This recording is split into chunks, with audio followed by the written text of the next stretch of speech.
ഹൈപ്പിന് cinema ഇല്ല. കൊള്ളാം കൊള്ളാം. ബോറായിട്ടുണ്ട്. എന്താണ് ഇത് ഉദ്ദേശിക്കണേന്ന് നമുക്ക് ഇതായിരിക്കും മനസ്സിലായിട്ടില്ല അല്ലേ. പടം തുടങ്ങി തീരുന്നത് വരെയും എന്താണെന്നുള്ള കാര്യം മനസ്സിലായ പടം കണ്ട ബോധം പോകും. അത് തന്നെ വളരെ മോശം. അതെ, അത്ര നീരാളിയാണ് നമ്മള് തിയേറ്ററിൽ പോയി ഇനി കണ്ട് ഇഷ്ടപ്പെടാത്ത ഒരു പടം.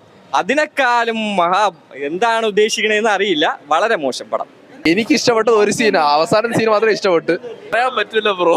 എന്ത് പറയാൻ 225 രൂപ ഒക്കെ ഓക്കെയാണ്. ബട്ട് ഇംഗ്ലീഷ് സിനിമയിലെ കുറച്ച് കൺസെപ്റ്റ് കൊണ്ടുവരാൻ നോക്കി മൊത്തം പാളിപ്പോയി.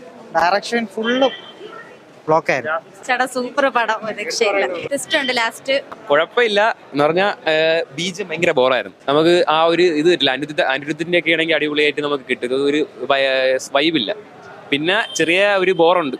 പിന്നെ ഏകദേശം കണ്ടോണ്ടിരിക്കാം. ക്ലൈമാക്സ് അടിപൊളി. ചെറിയ VFXന്റെ കുഴപ്പമുണ്ട്. 3D ഒക്കെ കൊള്ളാം. കുറച്ച് ബോറാണ്. വലിയ രസമൊന്നുമില്ല. കൊള്ളില്ല, വലിയ രസമൊന്നുമില്ല.